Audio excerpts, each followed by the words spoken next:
हम जो अब नेक्स्ट टॉपिक पढ़ने वाले हैं वो है वैदिक मैथ्स। ठीक है, वैदिक मैथ्स क्या होता है? वैदिक मैथ्स से हमें जो भी हमारी प्रॉब्लम्स होंगी, जो भी क्वेश्चंस होंगे, उनको सॉल्व करने में हेल्प मिलेगी। मतलब इससे स्पीड बढ़ेगी। ठीक है, जल्दी हम सॉल्व कर सकेंगे। तो बट कुछ मेहनत तो ऑब्वियसली हमें भी करनी है, सिर्फ फॉर्मूलेज नहीं है, मेहनत भी है। तो मेहनत ये है कि हमें देखो, हमें 2 से लेके 30 तक सभी स्क्वायर्स याद करने हैं। 30 तक ना हो तो एटलीस्ट 20 तक तो सब याद करने हैं। जैसे 2 का स्क्वायर 4, सो ऑन। 20 का स्क्वायर 400, 30 का स्क्वायर 900। तो ऐसे ही हमें 20 से लेके 30 तक सारे स्क्वायर्स याद करने हैं। एटलीस्ट 20 तक तो करने ही करने हैं। 30 तक हो जाए तो बहुत अच्छी बात है। और वैसे ही हमें क्यूब्स भी याद करने हैं 2 से लेकर 15 तक। 2 से लेकर 15 तक क्यूब्स याद करने हैं। अगर 15 तक ना हो तो एटलीस्ट 10 तक। ठीक है, स्टार्टिंग में हम ऐसे करते हैं, 20 तक स्क्वायर्स याद करेंगे और 10 तक क्यूब्स याद करेंगे, बाद में फिर उसको बढ़ा लेंगे। ऐसे भी कर सकते हैं। और एक और चीज़ हमें पता है, 2 का क्यूब जो होता है वो 8 होता है। 2⁵ कितना होता है? 32 होता है। अगर 256 को हमने लिखना हो 2 के रेज़ टू पावर में, तो 2⁸ है जो 256 के बराबर होता है। पता है ना? और 2⁻10 जो है वो 1024 के बराबर होता है। मतलब ये कभी कैलकुलेशन में ज़रूरत पड़ सकती है, सिर्फ इसलिए। ठीक है, अच्छा, एक ये फैक्टर।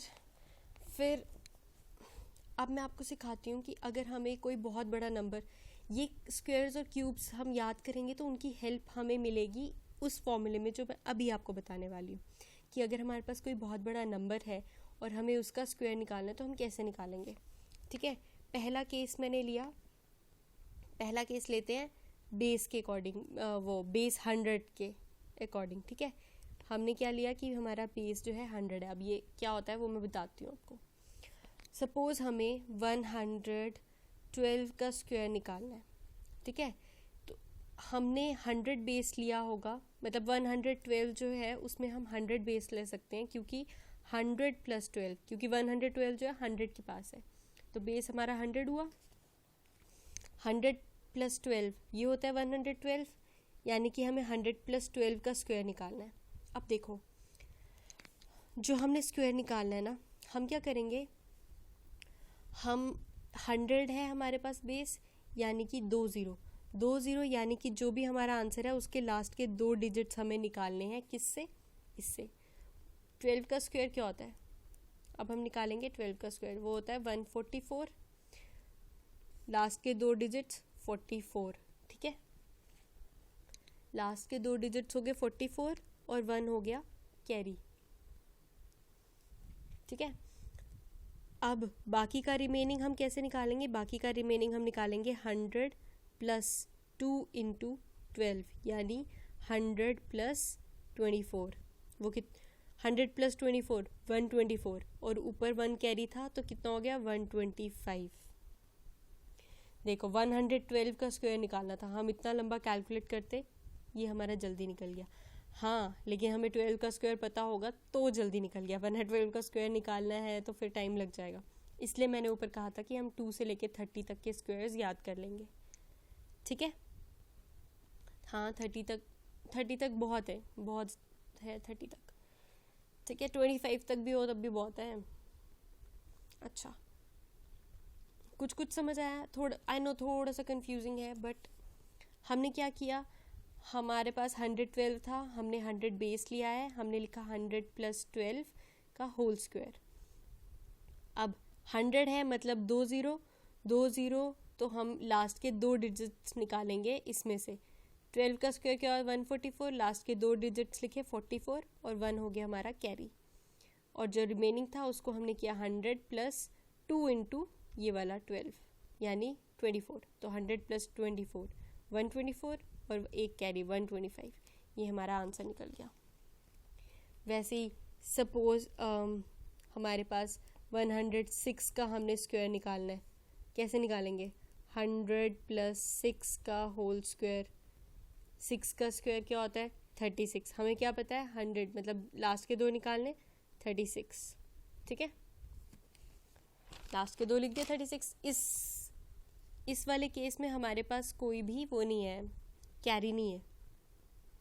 जैसे ऊपर वाले केस में हमारे पास कैरी था ना, क्योंकि 12 का स्क्वायर 144 है, तो 44 लिया तो 1 कैरी चला गया था। यहाँ 6 का स्क्वायर क्या है? 36 वहाँ फिट आ गया। अब जो रिमेनिंग है वो क्या होगा? 100 प्लस 12, क्योंकि 2 इंटू 6 क्या होता है? 12। 100 प्लस 12 यानी 112। 11236। अगर 106 का स्क्वायर निकालते तो इससे बहुत ज़्यादा टाइम लगता, अगर हम वो पूरा प्रॉपर कैलकुलेट करते। तो देखो इस प्रोसीजर से कितना सिंपल हो गया। अब वहीं जैसे सपोज आपने 94 का स्क्वायर निकालना है, तो इस केस में क्या है? 100 माइनस 6 का स्क्वायर है, तो बाकी तो प्रोसीजर सेम रहेगा। लास्ट में ये 36 आ गया, ठीक है, जैसे हमने ऊपर लाया था। अब जो इधर वाला प्रोसीजर है उसमें क्या होगा? वहाँ पे क्या था? 100 प्लस था, यहाँ पे माइनस होगा, -2 इंटू 6 यानी 100 माइनस 12। अब 100 माइनस 12 फटाफट से करना हो तो कैसे करेंगे? 12 यानी 10 और 2, 100 में से 10 गया 90, 90 में से 2 गया 88, तो आ गया हमारे पास 88। तो 94 का स्क्वायर क्या हुआ? 8836। है ना सिंपल? बहुत सिंपल फॉर्मूला है। अगर हम ऐसे करके करेंगे ना तो बहुत जल्दी क्वेश्चंस निकल जाएंगे। अच्छा, अब एक चीज़ मैं आपको बताती हूँ, हमारे पास एक स्पेशल नंबर भी है। ये मैं जस्ट फॉर जनरल नॉलेज कह लो कि 88 हमारा एक स्पेशल नंबर है। क्यों? क्योंकि 88 का स्क्वायर क्या होता है? 7744। यहाँ पे भी डबल डबल, और ये इकलौता ओनली सच नंबर,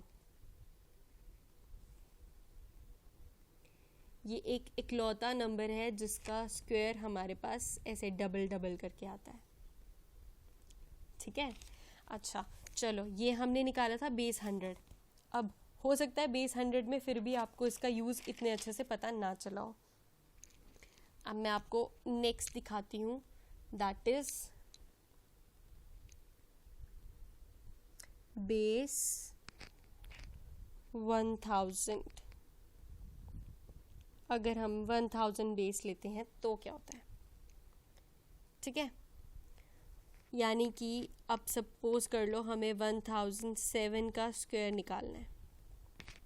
1007 का स्क्वायर निकालना है तो वो क्या होगा? 1000 प्लस 7। ठीक है, अब 100 के केस में क्या होता था?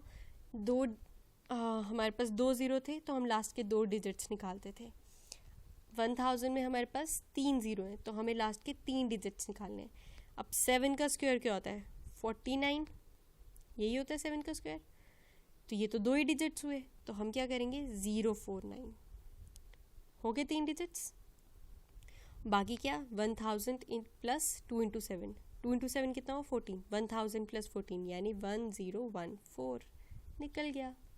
देखा कितना सिंपल है? अब इसको प्रैक्टिस करो, फिर मैं नेक्स्ट बताऊंगी। ठीक है।